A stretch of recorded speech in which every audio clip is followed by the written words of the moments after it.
ثم جعلناك على شريعة من الأمر فاتبعها ولا تتبع أهواء الذين لا يعلمون.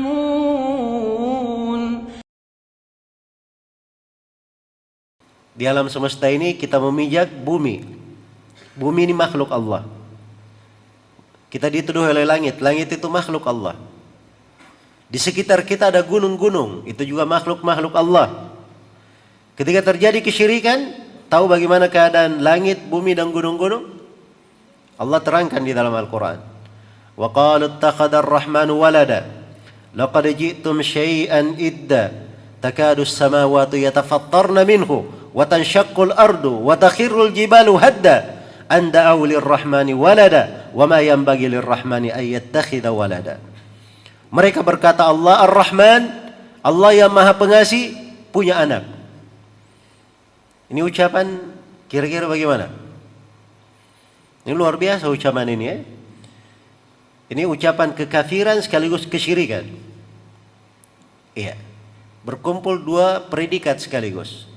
Itu ucapannya orang Yahudi ketika mengatakan Uzair anak Allah. Ucapan orang Nasara ketika mengatakan Al-Masih anak Allah. Ucapan kaum musyrikin ketika mengatakan para malaikat anak-anak perempuan Allah.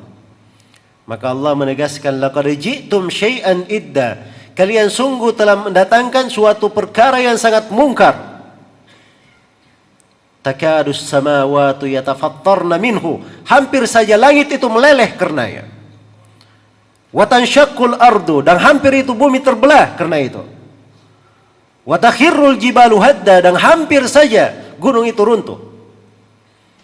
Tatkala mereka mengatakan bahwa Allah memiliki anak, padahal sangat tidak layak, tidak pantas dikatakan Allah memiliki anak.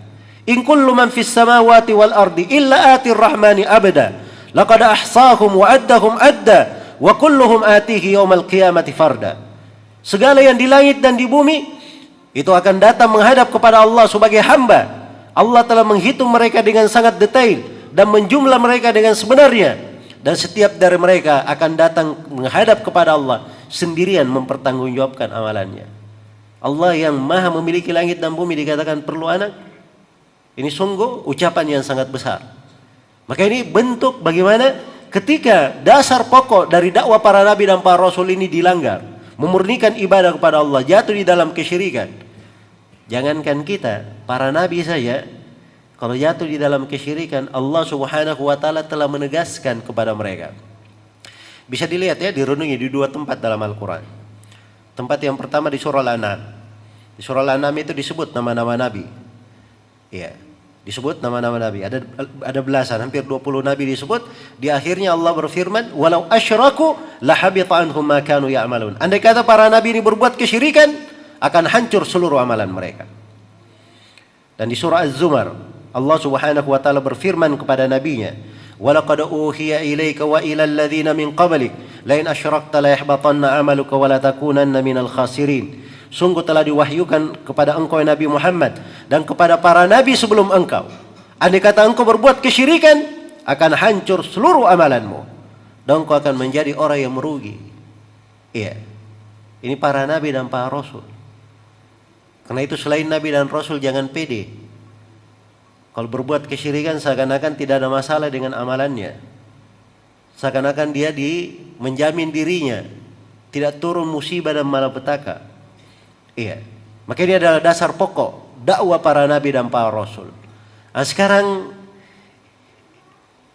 bertauhid ini, memurnikan ibadah kepada Allah, itu adalah nikmat yang sangat besar. Nikmat yang sangat agung. Tapi banyak manusia tidak mengetahuinya. Iya. Karena itu Nabi Yusuf alaihissalam, beliau berkata, "Wattaba'tu millata abai." Ya. Ibrahim wa Ishaq wa Ya'qub. Ma kana lana an nusyrika billahi min syai'. Dzalika min fadlillahi alaina wa 'alan nasi, walakinna aktsaran nasi la yashkurun. Kata Nabi Yusuf alaihissalam, saya mengikuti agama para leluhurku, ayah dan nenek moyangku, yaitu Nabi Ibrahim, Nabi Ishak, dan Nabi Ya'qub. Apa agama mereka?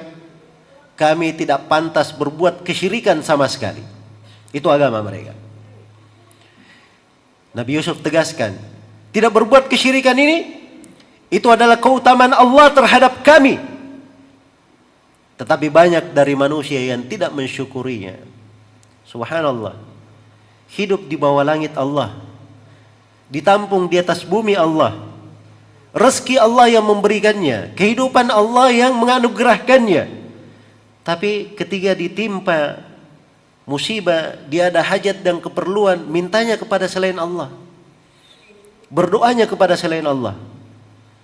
Ya. Ini betul-betul kelancangan terhadap Allah Subhanahu wa ta'ala.